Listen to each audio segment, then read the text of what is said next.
2024 সালের জাতীয় নির্বাচনে মাগুরা থেকে সংসদ সদস্য হন সাকিব আল হাসান। এরপর আগস্টে রাষ্ট্রপতির নির্দেশে সংসদ ভেঙে দেওয়া হলে হারান সেই পদ। জুলাই ও আগস্টে হওয়া আন্দোলনে নীরব ছিলেন সাকিব। এই নীরবতা এবং কানাডার গ্লোবাল টি-20 লিগ খেলতে গিয়ে এক বাংলাদেশি দর্শকের তার নীরবতার প্রতিবাদের জবাব দিয়ে তীব্র সমালোচনার মুখে পড়েন তিনি। এরপর থেকে আর বাংলাদেশে আসেননি এই ক্রিকেটার।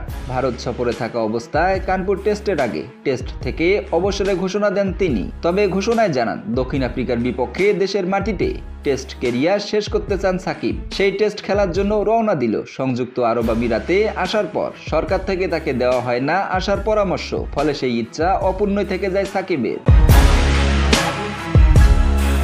তবে সাকিব পেলেন এবার দুঃসংবাদ। তার সকল ব্যাংক অ্যাকাউন্ট ফ্রিজ করার নির্দেশ দিয়েছে বাংলাদেশ ফাইন্যান্সিয়াল ইউনিট। 1 মাস আগে শেয়ার বাজারে অনিয়ম তদন্ত করতে সাকিবের সকল ব্যাংক হিসাব এবং তথ্য তলব করেছিল সংস্থাটি। সেপ্টেম্বরে শেয়ার দরে কারসাজির দায়ে সাকিবের 50 লক্ষ টাকা জরিমানা করেছিল বাংলাদেশ সিকিউরিটি এক্সচেঞ্জ কমিশন। এর কিছুদিন পরেই ব্যাংক হিসাব তলব করেছিল ফাইন্যান্সিয়াল ইউনিট। এবার দেওয়া হলো জব্দ করার নির্দেশ।